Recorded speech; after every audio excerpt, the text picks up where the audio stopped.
Hello and welcome back to another video. I'm starting this video a bit late. I'm working on my Ford Transit Custom. It's a 2014 with a 2.2 diesel engine. I had the battery light come on, which means that the battery is not getting charged or it's running low on voltage. And I checked it with the multimeter. With the engine off, it's reading about 12 volts. After I start the engine, it's reading about 12, 10, 11.8. That's just because it used some energy to start the engine. So it seems like there is no power going back to the battery once the engine starts. I did measure the output at the alternator as well to see if there's an issue with the harness. I checked all the fuses as well, nothing worked. So I got the alternator off. I think this is the problem. And I'm just gonna replace this part, which is the regulator. So to do that, you basically need to remove the plastic cover. This just comes off. You can see a few bolts in there. I removed them initially because I couldn't get the cover off, but you don't need to remove them. You just need to pry it off. It does take a bit of force to come off. So once that's off, there are 4 Phillips screw heads, 1, 2, 3, and 4. And these 2 here are shorter and these 2 here are longer. But basically the way this should work, right, you would send, or the car would send 12 volts to energize the coil in the rotor. So basically 12 volts through here, going on to one of the windings, making a full loop around the coils of the rotor, and then coming back out. And then you'd have positive and negative in here. On this particular one, I think the negative is ground to the housing and to the engine, because there's only one wire going into the connector that clips onto this here. So I just did some continuity checks. So this should be the positive, and this should be the negative, and there's no continuity. If I touch it to ground here, which is how it's set up in this car, there's nothing. I can try the other one as well, and there's nothing, no continuity. So that's why I think this part here has an issue. When I check the positive and negative on the winding, there is continuity there. So I did order another one. And what I'll try and do in this video is basically fit this and see if that solves the issue that we're having. It's only, I did buy the cheapest one I could find. It's about £26 off of eBay. It's not the original one, but I thought, well, if it doesn't work, I'm only losing about £20 rather than nearly £200 for a full alternator. So if it works, great. If it doesn't, then we'll just have to buy the complete alternator.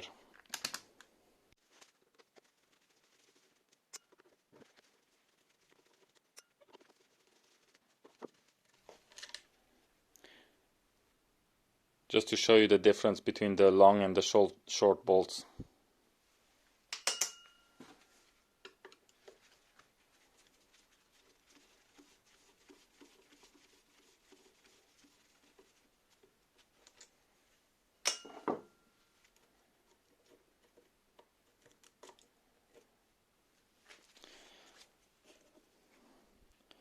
So we've got old and new. If you're interested, I'm not sure if you're going to be able to read that. It's the right way up.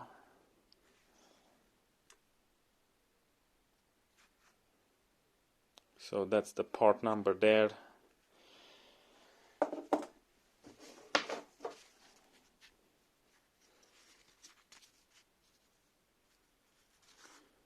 Not sure if you'll be able to see the part number on the back cover. I might have to take a photo of it because it doesn't appear very clear. The new part will come with this protector, so you don't damage the brushes, and this just comes off. You'll see the new brushes are a lot longer, so these are worn out, and actually this one of the brushes here seems to be a bit lazier than the other, but it still seems to have been making good contact, because they both seem to be shiny. Usually if one of them is worn out more than the other, then you'd see kind of some crap build up on it, which means it wasn't making good contact.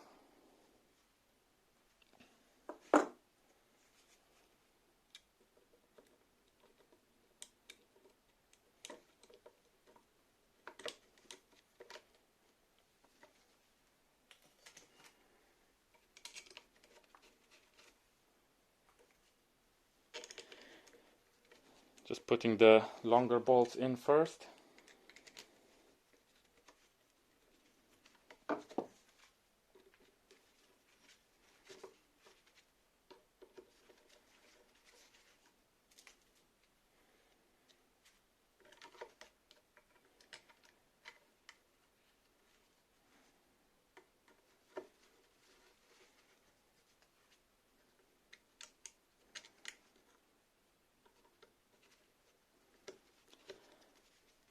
And I'm just putting everything loose first, because this can move around a bit, and then I'm going to tighten it down.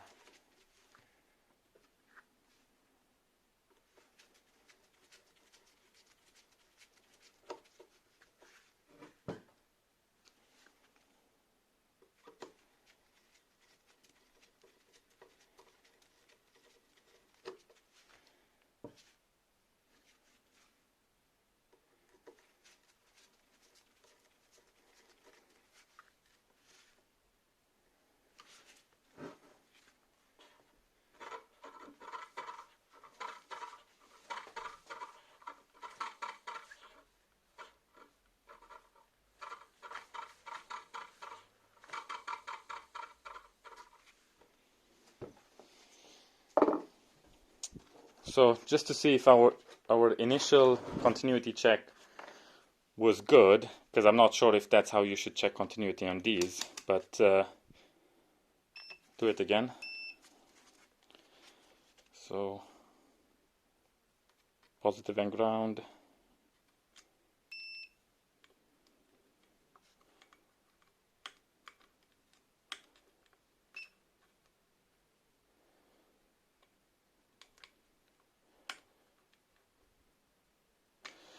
So no, we don't get continuity on this one either. So it's either this continuity test doesn't mean anything, or I've just wasted 26 pounds. But I'll get it fitted on the car anyway, and see if it charges. If it doesn't, then we'll just go for a new alternator. So the alternator is back on. I just need to put the belt, and there's a tensioner kind of somewhere behind there, and I made this little tool.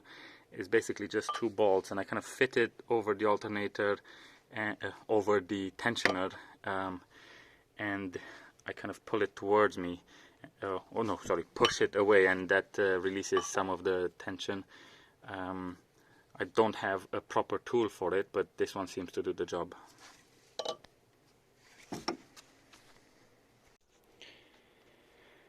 So everything's back on now. If you want to do this job, the light needs to come off, which is easy. There's only two bolts.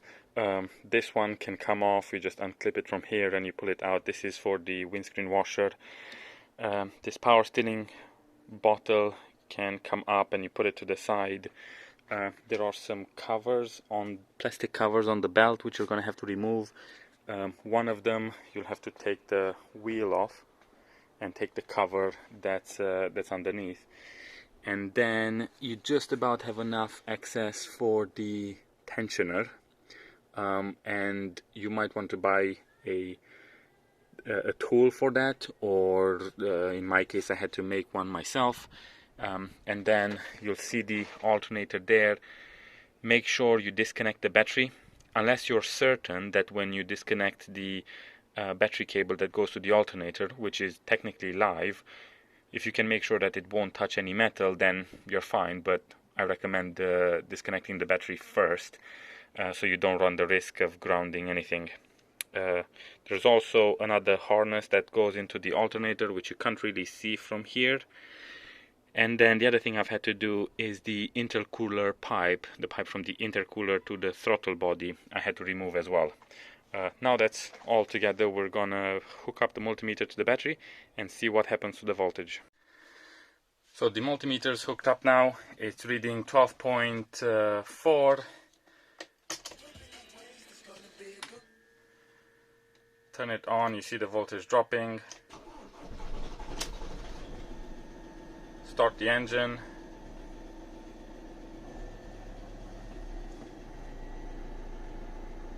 And you can see that voltage climbing now. So I think because the battery voltage was low, it's now at 14-15 volts, which I think is a bit high. I think it should be in the high 13s, but at least it shows that by changing that regulator we fixed it. I'm not sure if my continuity check meant anything. I don't know if I just jumped to a conclusion of changing the regulator without actually having troubleshooted it, but on this occasion it seems like the regulator was the issue.